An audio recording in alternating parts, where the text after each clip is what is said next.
Alright, so we just got a bunch of new updates for the upcoming game Ghost of Yōtei, including a brand new trailer, story information on the main character Atsu and why she's doing what she's doing, a release date, information on deluxe editions, tons of stuff, and we're gonna break all of that down, including the trailer, in today's video. So if any of that sounds cool to you, feel free to click the like button, and if you're new here and you'd like to stick around for more Ghost of Yōtei, you can subscribe and leave your thoughts in the comments down below. Alright, let's get into it. I've been waiting so long for updates on Ghost of Yōtei. I loved Ghost of Tsushima. It's one of my favorite games I've ever played. I still jump back into that world from time to time because it's so beautiful and fun and comforting, and to finally get more info on the follow-up is great. Starting off first with the game's release date. It will be coming out on October 2nd of this year, priced at $69.99. I know there was some worry from people after the Nintendo Switch 2 stuff with Mario Kart World being $80. Some people were wondering, oh, is that gonna lead into Sony and Microsoft and all these other companies charging $80 for their games? No, not yet at least.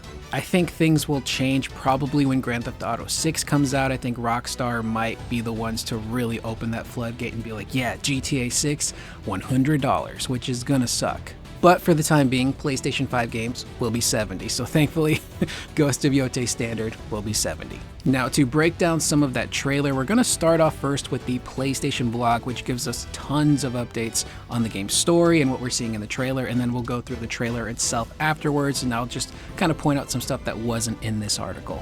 So the PlayStation blog goes on to say, 16 years ago in the heart of Ezo, called Hokkaido in present day, a gang of outlaws known as the Yotei Six took everything from Atsu. They killed her family and left her for dead, pinned to a burning ginkgo tree outside her home. But Atsu survived. She learned to fight, to kill, and to hunt. And after years away, she has returned to her home with a list of 6 names. The Snake, the Oni, the Kitsune, the Spider, the Dragon, and Lord Saito. One by one, she's hunting them down to avenge her family, armed with the same katana used to pin her to that burning tree all those years ago. But while Atsu's story begins with vengeance, she'll find there's more to her journey than just revenge. As she explores Ezo, Atsu will meet unlikely allies and forge connections that help give her a new sense of purpose. So that's a pretty sick story to start off with, and it just kind of makes me wonder, like, how did this all begin in the first place? Because looking at the trailer, this gang of outlaws, the Yotei Six, they clearly want to go after Atsu's family for some reason, but we just don't know what their motivation is just yet. And what's really interesting is that the leader of the gang, Lord Saito, is speaking to young Atsu, apologizing to her, calling her little wolf, saying, "I'm sorry it has to be this way." Granted, he then follows up by stabbing her with the katana, pinning her to the tree, and they just leave her for dead. So clearly he's not too sorry, but it kind of makes me wonder if maybe Lord Saito had some sort of relationship with that family, or maybe it's like standard gang stuff where it's like, you have a toll to pay, you don't have the money, so we're just gonna kill you. And a really cool, interesting detail in the game is that there's a cloth that Atsu carries with her, and it seems to have the names of all of the people she's hunting down. And when she kills one, she smears their blood on that cloth, crossing their name off, which is super sick. That's like some heavy metal stuff right there. That's a really cool thing to do. And we do learn that as Atsu gets older, obviously she's seeking that revenge and she wants to train, but I'm curious, will we see how she discovers the legend of the ghost, Jin Sakai? Because at this point, so many years have passed, the ghost is now a legend. I'm wondering if she's gonna seek out some information on the ghost, like who the person may have been, why they did what they did, because she does take up that mantle, she has her own mask, and she's on that mission for revenge, much like Jin was. So it'd be kind of cool if maybe scattered throughout the world are little pieces of Jin's history that we can read up on, because clearly the legend of the ghost still looms very, very large in the world. And looking at the trailer, it looks like the guiding wind is still going to be how we navigate the world, which I love. It keeps the UI nice and clean, it's free from clutter, and it's just a really simple way to navigate where you need to go without using waypoints and all of these different icons on the screen. So I'm guessing the guiding wind will still be that main mechanic to help you traverse the land and figure out where to go.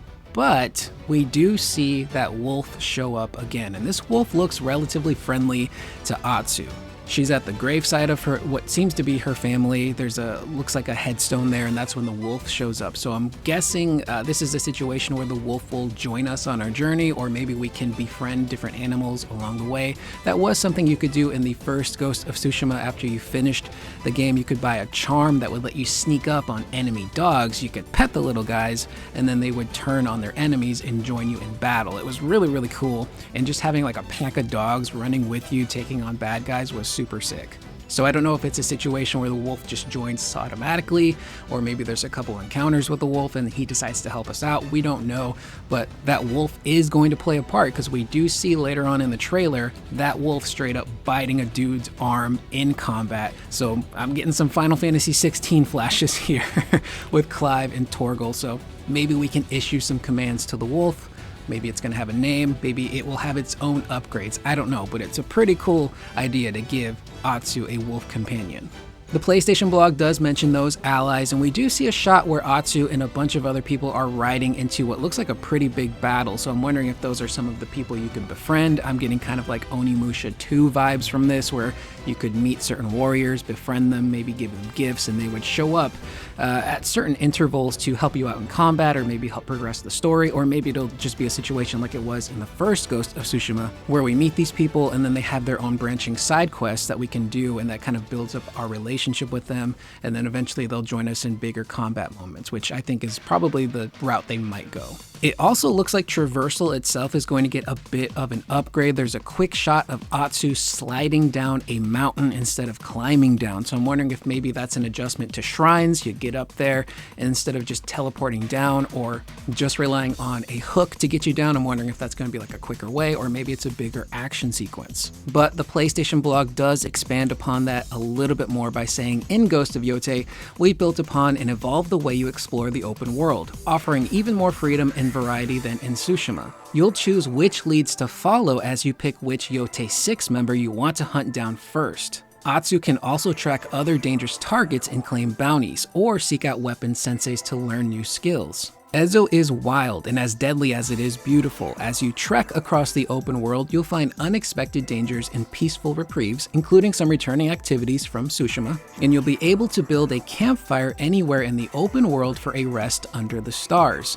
We want you to have the freedom to explore Ezo however you decide to, and we can't wait to share more. So that right there is sick. They're not just going to be like, okay, the first person you have to hunt down is the snake or the Oni. You're seemingly going to be able to choose which one you want to track down. So I'm kind of wondering if maybe, I don't think they would do this, but I'm wondering if maybe each enemy kind of has like their own territory that they're in, and you're still going to have to find ways to track them down, look for clues, maybe speak to people, maybe doing some of those extra bounties and hunting other people will give you information on where these people are. So I don't think it's just going to be a simple situation where that person shows up on the map, you make a beeline to the gang member, and then you fight them and take them out. I think you're going to have to do some detective work, which I enjoy. I mean, like, Tsushima, again, exploring that island was so much fun, and this one still looks like it's going to be just as beautiful, if not bigger, and more fun to explore. So give me an excuse to jump on my horse, have my wolf companion by my side as I just kind of naturally find bounties and find ways to track down these dudes who took out our family. Now, speaking of weapon sensei, we do get some brief shots of Atsu using multiple weapons. It's not just going to be the katana anymore, or the bow and arrow like it was for Jin. She's going to have some upgrades. One of the shots, we see her using a spear, straight up gutting a dude in the stomach and pulling it upwards. It's insane. There's what I believe is called a kunai. It might be kunai with chain. I'm getting Yu-Gi-Oh flashbacks from that card, where she's just swinging that thing around. It's got like the metal weight at the end of the other end of the chain, which looks pretty cool. But then the final one we see are dual katanas, where she's just straight up slicing fools with both of her katanas. They're both bloody. It looks insane. And combat in Tsushima wasn't super fancy or deep. It was essentially Simon Says, but it was so much fun. It felt so polished and smooth. I never ever got tired of it.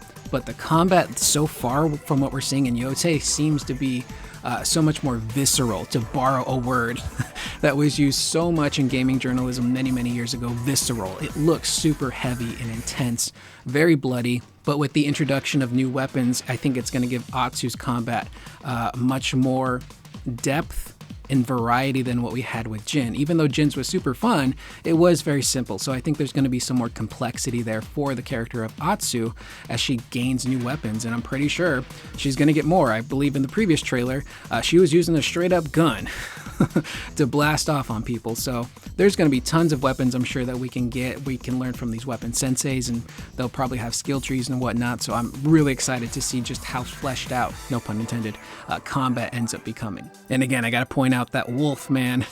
The wolf just straight up lunging at a dude and biting him is so cool. They do mention returning activities from Tsushima, so I'm wondering if there's going to be some of those springs scattered throughout the island, which, you know, I saw Jin's butt a lot in Tsushima because I visited every single spring they had there, so I'm wondering if Atsu's gonna have access to hot springs as well.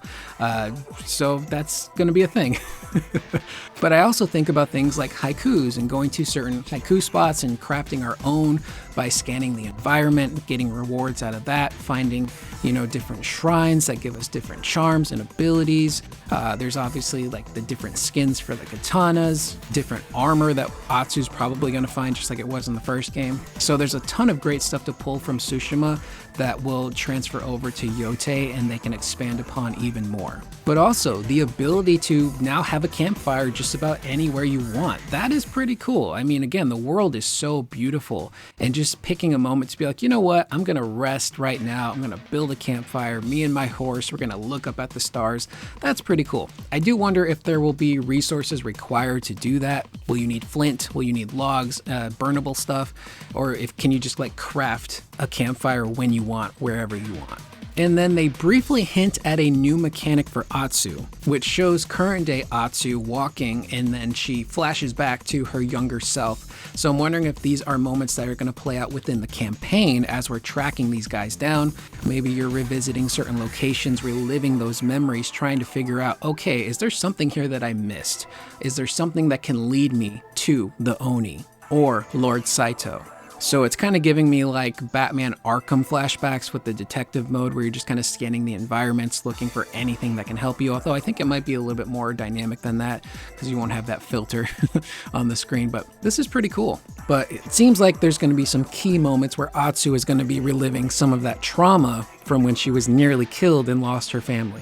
But overall, it looks like they're just making all of the right moves, in my personal opinion, of building upon what worked so well in the first Ghost of Tsushima, now with Yotei.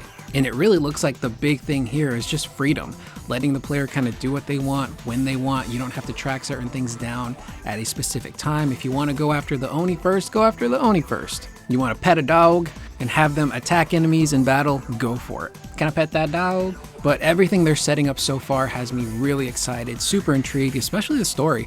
I really want to know what Atsu and her family's connections are to Lord Saito in the Yotei Six. But I gotta say, being pinned to a tree with a katana, left for dead, surviving, and then going on a revenge mission with that same exact katana is a really cool setup for a character like Atsu. And just looking very briefly at the collector's editions and deluxe editions, they are going to be offering a ton of stuff for in-game as well as physical stuff. So there's going to be character skins, different masks, saddles for the horse, different charms. There'll be an actual ghost mask, and it's said to be on the same scale as the one they released for the first game with Jin. You're gonna get Atsu's sash, like the real physical sash. Show if you want to cross off names yourself. Sean Connery. Fuck that guy. He was awful. Maybe mix up some Kool-Aid or some watercolors. You can, cross things off yourself as you play through the game. But interestingly enough, they do mention a mini game called Zeni Haijiki. It's apparently a coin game that's going to come with a actual physical pouch, and apparently you're going to be able to play this in the world of Yotei as well. So it's not just a physical thing, but whatever mini game they have in there, you can now play it in the real world, which is pretty cool. And again, again, coming off of Final Fantasy VII Rebirth and Queen's Blood, I'm itching for a new type of game. It's not a card game, but it's some sort of interesting looking coin game, probably based off of an actual historical game, so that's going to be exciting to wander around and challenge people in the world of Yotei. They're also offering a replica Suba, which is the metal piece that goes on the katana, which separates the handle from the blade, from my understanding. I kind of feel like Samurai Cop right now. They call him Samurai. He speaks fluent Japanese. Are you Fujiyama? What does katana mean? It means Japanese sword. So, all in all, I'm so excited, man. Pre-orders for this start on May 2nd. Normally, I don't pre-order games, but I'm just so in love with this franchise. I can't wait to jump into a new experience and story from Sucker Punch in relation to Ghost. Everything they're showing so far just looks like they're taking everything that worked from the first game, expanding upon it, and adding things that just kind of fit right alongside it perfectly. So I can't wait. And with that being said, that's the video. Let me know in the comments down below, what do you think so far of Ghost of Yōtei? Was there anything from the trailer that I may have missed that you pointed out? And what are you looking forward to most in the sequel? Let me know in the comments down below. I am Curious Corduroy. I will see you guys in the next video. Please remember to always be excellent to one another.